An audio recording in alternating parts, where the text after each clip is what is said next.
ചെറുതായിട്ടൊന്ന് ബാംഗ്ലൂർ കറങ്ങി അടിച്ച് വന്നാലോ? ഞാനും കണ്ണു ഇത്തവണ ഒറ്റയ്ക്ക് ഫ്ലൈറ്റിനാണ് കേട്ടോ ബാംഗ്ലൂർക്ക് പോയത്. പോകുന്ന വഴിക്ക് നമ്മൾ സൽക്കാരെ കയറിയിട്ട് പൊറോട്ടയും ബീഫും വാങ്ങിയിട്ടുണ്ടായിരുന്നു കേട്ടോ. നമ്മുടെ നാട്ടിൽ നിന്ന് പോകുന്ന സമയത്ത് അവിടുത്തെ ഫേമസ് ആയിട്ടുള്ള ഫുഡാണല്ലോ നമുക്ക് മറ്റുള്ളവർക്ക് വേണ്ടി കൊടുക്കേണ്ടത്. അത് മാത്രമല്ല ഈ ബാംഗ്ലൂരുകാർ ഇതിനു വേണ്ടി വെയിറ്റ് ചെയ്ത് നിൽക്കുകയായിരുന്നു കേട്ടോ.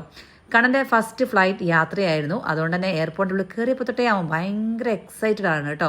കാരണം ഈ ഫ്ലൈറ്റ് ലാൻഡ് ചെയ്യുന്നതും ടേക്ക് ഓഫ് ചെയ്യുന്നതൊക്കെ ഇത്ര ലൈവായിട്ട് കാണുന്നത് ആദ്യമായിട്ടാണ്. അതുപോലെ തന്നെയായിരുന്നു കേട്ടോ ഞാനും അനീഷനൊക്കെ ഫ്ലൈറ്റിൽ പോയി വരുന്ന സമയത്ത് തന്നെ ഇവൻ നമ്മുടെ അടുത്ത് എപ്പോഴും പറയാറ് കേട്ടോ, എനിക്കും എയ്റോപ്ലെയിനിൽ കയറണം എന്നുള്ളത്.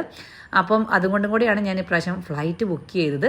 അതേപോലെ തന്നെ അവൻ ഭയങ്കര ഹാപ്പി ആയിരുന്നു. നമുക്ക് വിൻഡോ സീറ്റാണ് കിട്ടിയത്. കയറിയപ്പോൾ തൊട്ട് അവൻ ആ വിൻഡോ കൂടെ പുറത്തേക്ക് നോക്കിക്കൊണ്ടിരിക്കുകയാണ്. പിന്നെ ഫ്ലൈറ്റ് ലാൻഡ് ചെയ്ത സമയത്താണ് അവനെ തലയൊന്ന് മാറ്റി തന്നെ. സത്യം പറഞ്ഞാൽ ഞാൻ ഭയങ്കര ഒരു പ്രൗഡ് മമ്മായിരുന്നു കേട്ടോ ആ ഒരു ടൈമിൽ. കാരണം അവൻ്റെ ആ ഒരു ആഗ്രഹം സാധിച്ചു കൊടുത്തതിൽ എനിക്ക് ഭയങ്കര സന്തോഷമായിരുന്നു കേട്ടോ. കാരണം അവൻ അത്രയ്ക്കും എക്സൈറ്റഡ് ആണ്, എനിക്ക് വാക്കുകൾ കൊണ്ട് പറഞ്ഞറിയിക്കാൻ പറ്റുന്നില്ല. പിന്നെ നമ്മൾ ലഗേജൊക്കെ എടുത്ത് പുറത്തിറങ്ങിയപ്പോഴത്തേക്കും തന്നെ എൻ്റെ ചേച്ചിയും ഹസ്ബൻഡും നീസും നെഫ്യൂസും ഒക്കെ നമ്മളെ വെയിറ്റ് ചെയ്ത് അവിടെ നിൽക്കുന്നുണ്ടായിരുന്നു കേട്ടോ.